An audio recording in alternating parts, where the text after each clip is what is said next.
Avis vascular centre మన దేశంలోనే the best varicose vein hospital.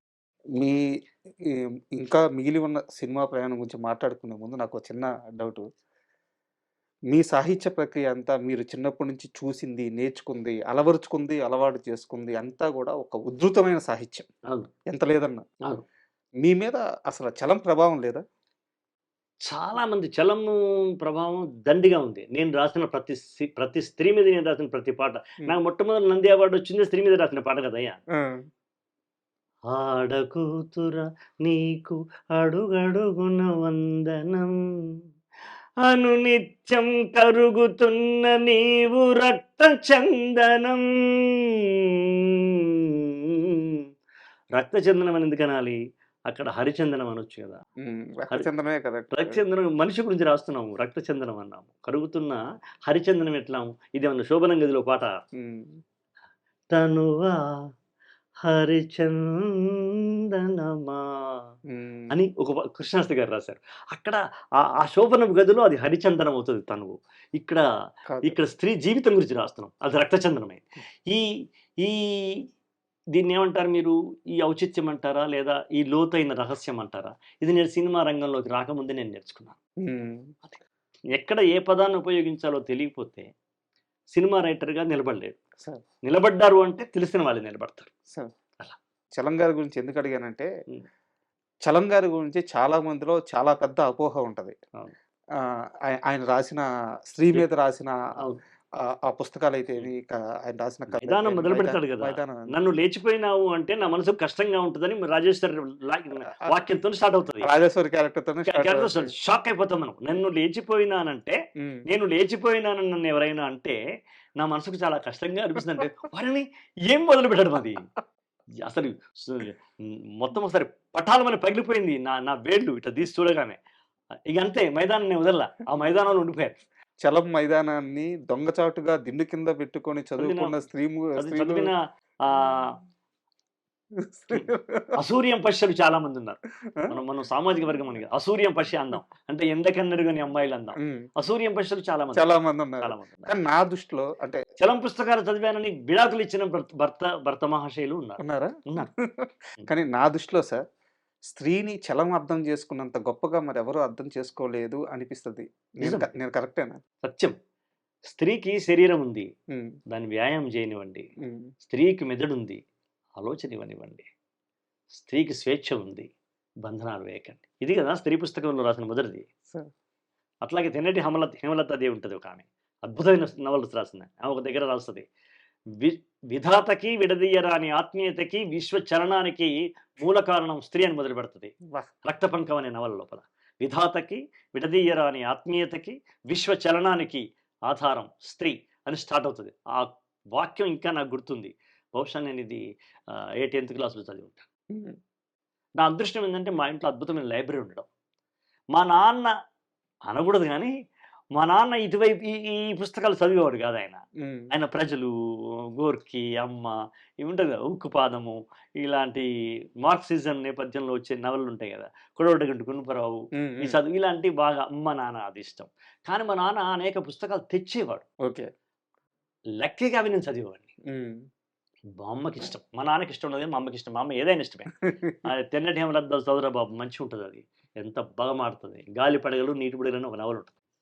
ఇట్లాంటివన్నీ మా అమ్మ చదివించింది. మా అమ్మ మిషన్ కుడుతూ ఆమె మిషన్ కుట్టుకుంటూ నన్ను ఎదురుగా కూర్చోబెట్టుకొని చదువుమనేది. నేను బిగ్గరగా చదివేవాడిని. మిషన్ కుట్టు కంటే పై స్థాయిలో చదవాలి కదా! వినడానికి. ఓకే. మా అమ్మ వింటూ ఉండేది. కాబట్టి ఆ కొంచెం మంద్ర స్థాయిలో చదవడం అనేది అలవాటు చేసింది మా అమ్మ.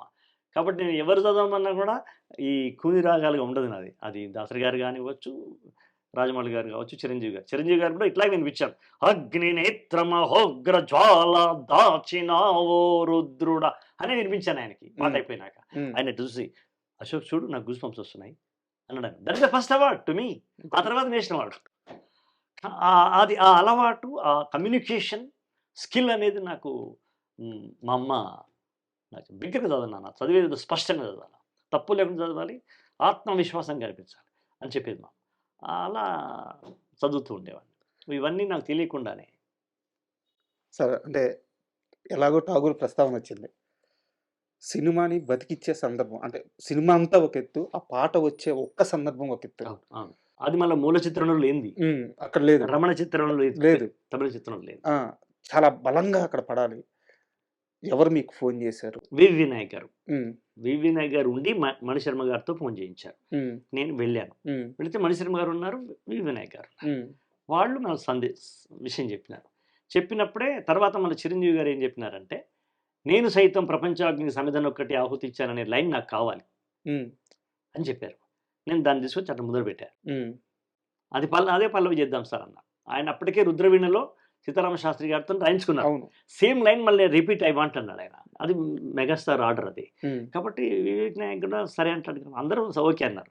నేను దాన్ని పెట్టుకున్నాను. అట్లా ఒక్కసారి అగ్ని నేత్రమహోగ్రజ్వాల దాచినావో రుద్రుడ, అగ్ని శిఖలను గుండెలోన అణచినావో సూర్యుడ, పరశ్వధమును చేతబూనిన పరశురాముని అంశవా, హింస నడచగ ధ్వంస రచనను చేసిన ఆచార్యుడా, మనం వీరుడు రామరాజు ధనుష్టంకారానివా, భగత్ సింగ్ కడసారి పలికిన ఇంకిలా శబ్దానివా.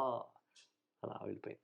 వితిన్ 20 minutes రాసిన పాట అది. 20 నిమిషాల్లో రాసారా? ఎంత ఆయన సిచ్యువేషన్ చెప్పినాక ఇంటికి బైక్ మీద వచ్చి కూర్చొని కామాలు పులుసు టేపర్ రాసిన పాటలలో అదొకటి. ఆ! కుమరం భీముడు పాట కూడా అంతే. అరగంట లోపల కామాలు ఫిలిస్టాలు లేకుండా రాసిన పాట అది. హ్మ్. ఈ రెండు నన్ను నిలబెట్టినాయి, మైల్ స్టోన్లా ఉండిపోయినాయి. అలా రాసాం అది. అట్లా రాయడానికి కూడా కొన్ని ఇబ్బందులు ఉంటాయి. శ్రీశ్రీ గారు మొదలుపెట్టిన పల్లవికి సమానంగా రాయాలి. ఆయన నేను సైతం ప్రపంచాగ్నికి సమిధనొక్కటి ఆహుతిచ్చాను, నేను సైతం విశ్వవృష్టికి అస్త్రు ఒక్కటి ధారవు. అది ఆయన మొదలు బిగినెస్. ఆ స్థాయిలోనే రావాలి పల్లవి. అక్కడ మనము అక్కడ తప్పున మనం వెంటనే అక్రమాలను కాల రాసిన ఉక్కు పాదం నీది అని మొదలు పెడితే కుదరదు. ఆ స్థాయిలోనే మొదలు పెట్టాలి. ఇక్కడ ఉంది పాట, ఇక్కడ వదిలిపెట్టాడు ఆయన. ఇక్కడ నుంచి స్టార్ట్ చేయాలి. ఇక్కడ నుంచి స్టార్ట్ చేస్తే గోడ మీద మేడ మీద నుంచి వెళ్ళి పేడకు పడ్డట్టు అవుతుంది. తెలియకుండా ఒక ముళ్ళ కిరీటాన్ని తెచ్చి పైన పెట్టేసుకున్నారు. అంతే కదా. అప్పుడు ఇట్లా మొదలు పెడితే ఏమవుతుంది, అగ్ని జలపాతం కొనసాగినట్టుగా ఉంటుంది. నేను ఇక్కడి నుంచి స్టార్ట్ చేశాను. జనరల్గా సినిమా పాటలు ఎక్కువ మేము అంత కఠినంగా రాయం. ఒకటే జననం అంటాం కానీ ఒకటే జన్మ, ఒకటే బ్రహ్మ అని రాయం కదా. ఒకటే జననం, ఒకటే మరణం అంటాం. తేలిగ్గా రాయడం అనేది పాట లక్షణం. సినిమా పాట ఇంకా తేలిక రాయాలి. ఇప్పుడు అక్కడ ఒక రాజానో ఒక పెద్ద పండితుడు వినడు కదా పాట, కనుక ఆ పద్ధతిలో మొదలుపెట్టేసి నా పద్ధతిలోకి వచ్చేసాను. దీనికి కూడా ఒక కారణం ఉంది. అరపర్వం రాసిన ఎర్రన్న చేసిన పనే నేను చేశాను. అరపర్వం రాసిన ఎర్రన్న ఏం చేశాడు, నన్నయ్యలాగా మొదలుపెట్టి తిక్కన్లాగా ఎండ్ చేసినాడు. అది మనం చదువుకున్నాం. అది శారద రాత్రులు ఉజ్వలం అని మొదలు పెడతాడు, అరుణాస్పద అట్లా ఉంటుంది. కాబట్టి నన్నయ్య నుండి మొదలుపెట్టి తిక్కనలో కలిసిపోతేనే ఎర్రనే అనేవాడు ప్రత్యేకంగా రాసిండు అని ముద్ర ఏదో అతుకు పెట్టినట్టు ఉండకూడదని ఆయన థాట్. అవును, అది కదా. ఆ థాట్ ఇక్కడ కూడా పనిచేసింది. శ్రీశ్రీ మొదలుపెట్టి అశోక్ దగ్గర రావాలి నేను. శ్రీశ్రీ మొదలుపెట్టి మొట్టమొదటి అశోక్ దగ్గరికి ఎట్లా పోతాను నేను? రాములమ్మవో రాములమ్మని రావడానికి వీల్లేదు. ఇక్కడ అగ్ని అని ఉంది అక్కడ. కాబట్టి నేను అగ్నితో స్టార్ట్ చేశాను. ఇలా ఒక సాహితీ సంప్రదాయాన్ని, సాహితీ సంస్కారాన్ని కొనసాగించాను నేను. ఆ పాట విన్నాక మొత్తం విన్నాక చిరంజీవి గారి రియాక్షన్ ఇదే అన్నారు. అప్పుడు ఆయన ఇక్కడ ఇది చెక్ పోస్ట్ దగ్గర ఉండేవారు. ఆయన ఇల్లు చెక్ పోస్ట్ దగ్గర ఉండేది అయింది. నేను పోయి వినిపిస్తే ఒక్క అక్షరం కూడా ఆయన వద్దని లేదు. ఇలా చూపించి చూడు నేను నాకు గూస్ బంప్స్ వస్తున్నాయి, అద్భుతంగా ఉంది. That is my first song to Chiranjeevi గారు. నేను రాసిన మొదటి పాట చిరంజీవి గారు. అంతకు పూర్వం 9 ఏళ్ళు ఆయనకు నేను రాయలా. నన్ను ఆయన రాయడానికి ఎవరు పిలవాల, నేను వెళ్ళాల. ఆయనకు రాసిన మొదటి పాట ఇది. మొదటి పాటకే దాన్ని ఏమంటారు సెంచరీ చేసినట్టుగా, మొదటి బ్యాట్కే సెంచరీ చేసినట్టుగా నాకు మొదటి పాటకే అబ్దుల్ కలాంతోనే అవార్డు వచ్చింది. That is greatness of Balu గారు, గ్రేట్నెస్ ఆఫ్ చిరంజీవి గారు, వినాయక్ గారు, మణిశర్మ గారు, మీరంతా.